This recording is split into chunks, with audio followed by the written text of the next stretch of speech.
போட்டா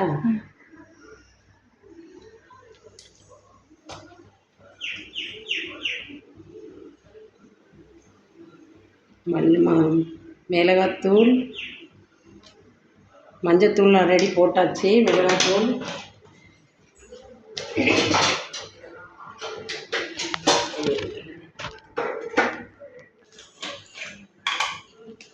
குழம்பு மல்லித்தூள், வீட்டில் அரைச்சது குழம்பு மல்லித்தூள்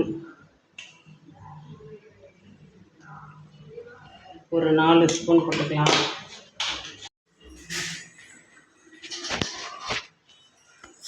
தாளிக்கிறதுக்கு வெந்தயம் போட்டுக்கிறேன்.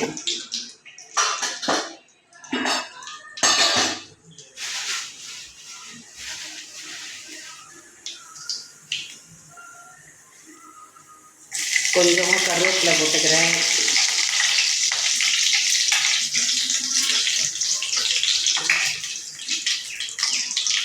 பூண்டு போட்டுக்கிறேன். 4 பச்சை மிளகாய் கீரி போட்டுக்கிறேன்.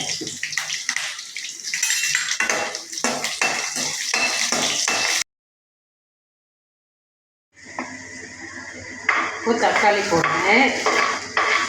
தக்காளி நல்லா வதங்கட்டும். அடுத்து சேர்த்து வச்சிருக்கிற புளி தண்ணியை ஊற்றிக்கலாம்.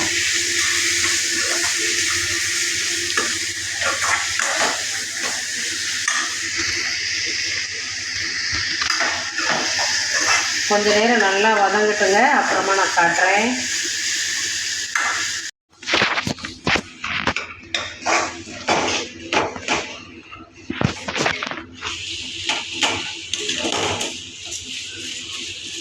வெங்காயம் தக்காளி நல்லா வதங்கிருச்சுங்க. இப்போ குழம்பு சேர்த்து வச்சதை எடுத்து நான் ஊற்றுறேன்.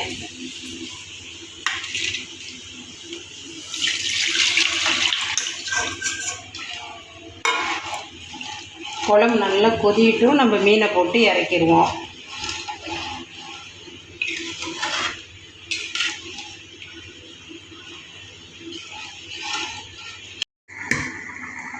வாங்க, இப்போ மீன் குழம்பு நல்லா கொதிஞ்சிருச்சு. இப்போ மீனை போட்டு ஒரு 2 நிமிஷம் வச்சுருந்து இறக்கிடுவோம். சுவையான மீன் குழம்பு ரெடி.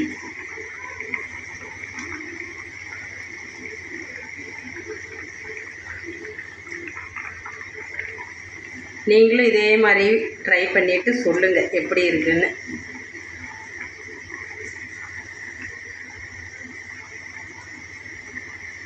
ஓகேவா? போட்டு லைட்டாக மெதுவாக அப்படியே ஒரு கிண்டி